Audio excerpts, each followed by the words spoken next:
onye ode akwụkwọ wee bịakwa si Jizọs ya chọrọ isi ya. Jizọs wee gụọ ya obere kọndishọn dị n'ije ozi ya, wee sị ya na ọbụna ndị anụ ọhịa nwere ebe ọ ga-edebe isi, ọbụna ndị nkịta ọhịa nwere ebe ọ na-aba, mana nwa nke mmadụ enweghị ebe ọ na-aba. Ozugbo agụkọrọ nwoke a kọndishọn dị n'ije ozi ya, ọ chịkọọ ngwongwo ya si ọ bụrụ etu a jebe.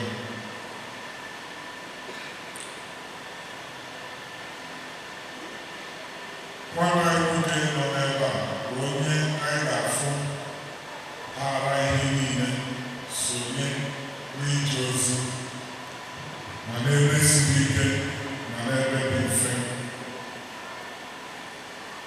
Okwu agbamume dịrị anyị ụbọchị taa bụ na iso Jizọs ka bụ ugwu Chineke na-akpọ anyị na ndụ,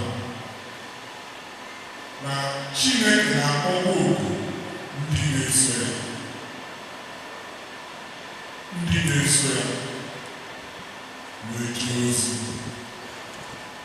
Maka na ọ bụrụ o nwere ofu ihe ala akịrị n'oge anyị nọ n'ime bụ ndị ga-ejere Chineke ozi. Enwekwa ike ndị na-ekwe ya efu, ndị na-enwekwara ụfọdụ ndị kwetara ijere Chineke ozi nọrọ n'ebe ha na-ejere Chineke ozi, mana ha anaghị ejere Chineke ozi ahụ. Ụkọchukwu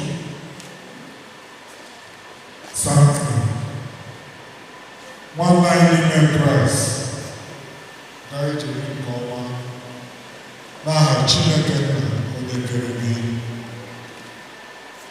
n'aha Jizọs Kraịst onye hụrụ gị ahụ, n'aha Mmụọ Nsọ onye na-ebu gị nsọ.